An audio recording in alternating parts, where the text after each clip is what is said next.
अस्सलाम वालेकुम। First year का चैप्टर नंबर 9 है आज हमारे पास सॉल्यूशन, उसका पहला लेक्चर है। सबसे पहले हमारे पास है define phase. Every sample of matter with uniform properties and homogeneous या fix composition is called a phase.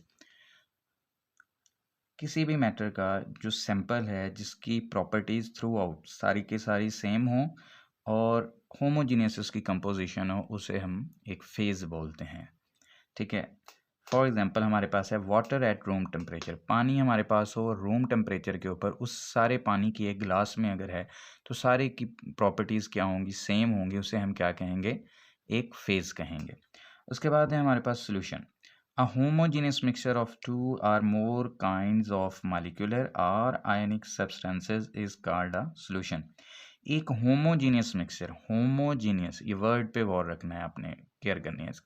Homogeneous का मतलब क्या होता है, ऐसा मिक्सचर जिसकी सारे की सारे कंपोजिशन सेम हो, एक जैसी हो, तो ऐसे मिक्सचर को हम बोलते हैं होमोजीनियस। अगर उसकी कंपोजिशन डिफरेंट हो जाए तो ऐसे मिक्सचर को हम बोलते हैं हेट्रोजीनियस मिक्सचर। एग्जाम्पल है हमारे पास solution of NaCl in water. For example आपके पास एक ग्लास है, उसमें आप नमक डाल के उसे अच्छी तरह हल कर लें, तो उसके बाद आप जहाँ से भी उसे टेस्ट करेंगे, जिस पोर्शन से भी, तो वो क्या होगा, उसकी प्रॉपर्टी सारी सेम होंगी। मतलब वो क्या होगा, वो सारे का सारा बराबर एक जैसा ही नमकीन होगा। तो ये हमारे पास सोल्यूशन के डिफाइन हो गए और उसकी एग्जांपल। नेक्स्ट है उसकी क्लासिफिकेशन। क्लासिफिकेशन जो है वो 3 तरह से हम कर सकते हैं, नंबर ऑफ कंपोनेंट्स की बेस पे, सैचुरेशन की बेस पे और कंसंट्रेशन की बेस पे। कंपोनेंट्स की अगर हम बात करें तो हमारे पास नंबर ऑफ कंपोनेंट्स पे पहला हमारे पास सोल्यूशन है, उसे हम बोलते हैं बाइनरी सोल्यूशन। बाइनरी वर्ड पे अगर गौर करें, बाई का मतलब है टू और नरी जो है वो नरसज वर्ड से निकला है, इसका मतलब होता है पार्ट्स या components.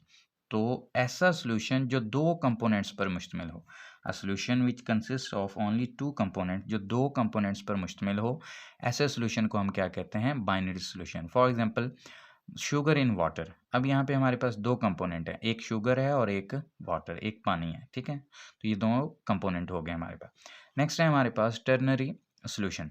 A solution consist of three components. ऐसा सोल्यूशन जो तीन कंपोनेंट्स पर मुश्तमिल हो, उसे टर्नरी सोल्यूशन कहते हैं। लेकिन हमारे सिलेबस में फर्स्ट ईयर में यहाँ पे वो ज़्यादातर जो दिए हुए हैं वो सारे बाइनरी सोल्यूशन ही दिए हुए हैं। और एक और बात जो आपने बाइनरी सोल्यूशन के बारे में याद रखनी है कि बाइनरी सोल्यूशन का जो नाम है वो सल्यूट की बेस पे होता है। फॉर एग्जांपल मैंने लिखा शुगर इन वाटर, तो मतलब यहाँ पे सल्यूट क्या है, शुगर, और सॉल्वेंट क्या है, वाटर। दूसरा तरीका है हमारे पास सैचुरेशन, जिसकी बेस पे हम इसे क्लासिफाई कर सकते हैं। सैचुरेशन की बेस पे हमारे पास तीन टाइप्स हैं, सैचुरेटेड सोल्यूशन, अनसैचुरेटेड सोल्यूशन और super saturated solution. Saturated solution ऐसा सोल्यूशन जो गिवन टेम्परेचर के ऊपर जितनी वो अपनी कंसंट्रेशन सल्यूट की रख सकता है, उसने उतनी रखी, तो ऐसा सोल्यूशन क्या कहलाता है, सैचुरेटेड सोल्यूशन।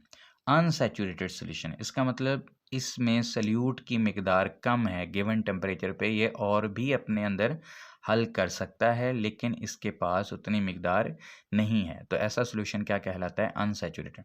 और है सुपर सैचुरेटेड सोल्यूशन, मतलब ऐसा सोल्यूशन जो अपने अंदर सल्यूट ज़्यादा हल कर ले, लेकिन इसे ज़्यादा हल करने के लिए इसका टेम्परेचर क्या करना पड़ता है, थोड़ा ज़्यादा करना पड़ता है, तो ऐसा सोल्यूशन क्या कहलाता है, सुपर सैचुरेटेड सोल्यूशन। लेकिन नेक्स्ट है हमारे पास कंसंट्रेशन। कंसंट्रेशन के लिहाज से भी हम डिफाइन करते हैं। पहले कंसंट्रेशन के बारे में हम जान लें कि वो क्या होता है। The amount of solute present in given amount of solvent or solution is called concentration. Solute की वो मिकदार जो आपके पास दिए हुए सॉल्वेंट में या सॉल्यूशन में मौजूद है, इसे हम क्या कहते हैं, कंसंट्रेशन। कंसंट्रेशन के लिहाज से हमारे पास दो टाइप्स हैं सॉल्यूशन की। पहला है हमारे पास कंसंट्रेटेड सॉल्यूशन, गाढ़ा सॉल्यूशन उर्दू में कहते हैं। A solution which contain relatively larger amount of solute, ऐसा solution जिसमें solute की मिकदार comparatively ज़्यादा हो, उसे हम कहते हैं concentrated solution। या दूसरी डिफाइन है a solution which contain relatively smaller amount of solvent, ऐसा solution जिसमें solvent की मिकदार क्या हो, कम हो, उसे हम क्या कहते हैं, कंसनट्रेटेड सोल्यूशन। ये वाली जो डिफाइन है या टर्म जो है ये आगे हम मोलैरिटी और मोलैलिटी पढ़ेंगे, वहाँ पे ये यूज़ होगी। नेक्स्ट है हमारे पास इसकी एग्जांपल 15 ग्राम ऑफ NaCl, इसे हमने डिसॉल्व किया एक DM³ ऑफ सोल्यूशन में, और 10 और 5 ग्राम ऑफ NaCl लिया, उसे हमने थोड़े से पानी में डिसॉल्व करके उसका भी वॉल्यूम 1 DM³ कर लिया। अब दोनों में क्या है, 1 DM³ सोल्यूशन है, लेकिन पहला जो सोल्यूशन है उसमें 15 ग्राम NaCl है तो ये कंसनट्रेटेड है, और दूसरा जो है उसमें 5 ग्राम NaCl है तो ये थोड़ा डाइल्यूट है। नेक्स्ट है हमारे पास dilute solution. A solution which contains relatively smaller amount of solute is called dilute solution. ऐसा solution जिसमें solute की कम मिकदार हो, ऐसा solution dilute solution कहलाता है। या दूसरी define है इसकी, a solution which contains relatively larger amount of solvent. इसमें अगर solvent की मिकदार ज़्यादा हो किसी सोल्यूशन में तो ऐसे सोल्यूशन को भी हम डाइल्यूट कहते हैं।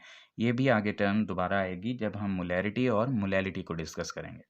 एग्जाम्पल इसमें सेम वही एग्जाम्पल है, लेकिन उसको हमने थोड़ा इन्वर्ट करके लिख दिया है, रिवर्स करके। तो 5 gram of NaCl, 5 gram NaCl लेके उसका एक DM³ सोल्यूशन तैयार कर लिया, और दूसरा हमने 15 ग्राम NaCl लेकर उसका भी एक DM³ सोल्यूशन तैयार कर लिया। हमारे पास जो 5 ग्राम वाला है वो डिल्यूट होगा और जो 15 ग्राम वाला है वो कंसनट्रेटेड होगा। नेक्स्ट है हमारे पास define solute. The component of solution which is present in smaller amount is called solute. Solution का वो जुज, वो हिस्सा जो कम मिकदार में होता है वो सोल्यूट कहलाता है।